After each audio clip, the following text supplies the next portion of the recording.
Irgendwie eine komische Beladung. Ja.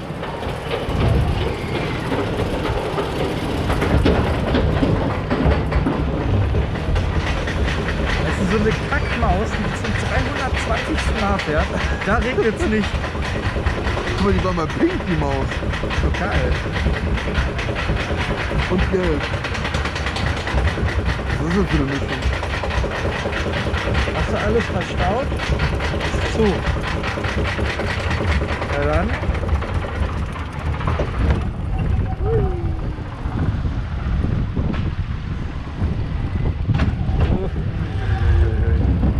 Juhu! Ich hing im Gurt. Ja, jetzt der Gurt.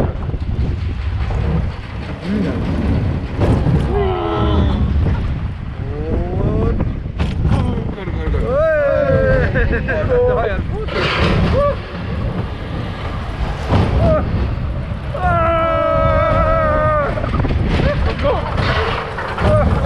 Und Expo jetzt, oder? Nee, Ja.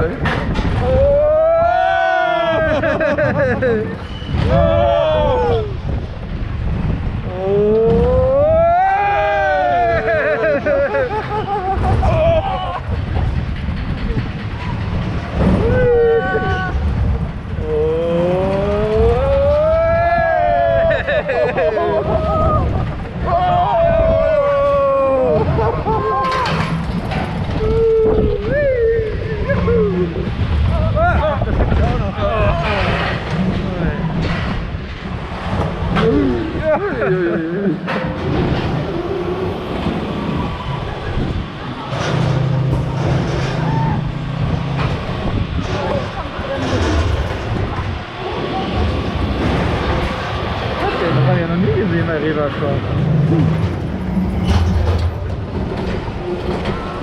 Was denn jetzt? Dreht erst noch eine Runde. Vielleicht habe ich das deswegen noch nie gesehen. Noch eine Runde!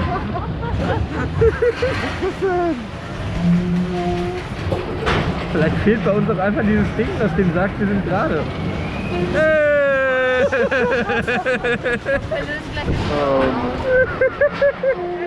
Er dreht, er dreht. Oh. Da hätte er sich auch sparen können.